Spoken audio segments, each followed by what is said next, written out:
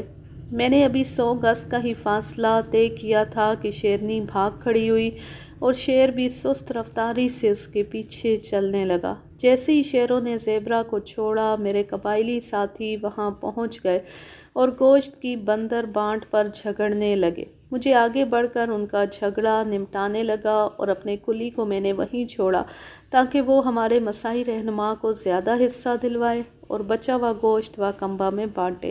اس لڑائی جھگڑے کی آواز سن کر شیر نے رک کر ہمیں دیکھا اور پھر کچھ لمحے بعد وہ اس گھاٹی کی چوٹی سے غائب ہو گیا۔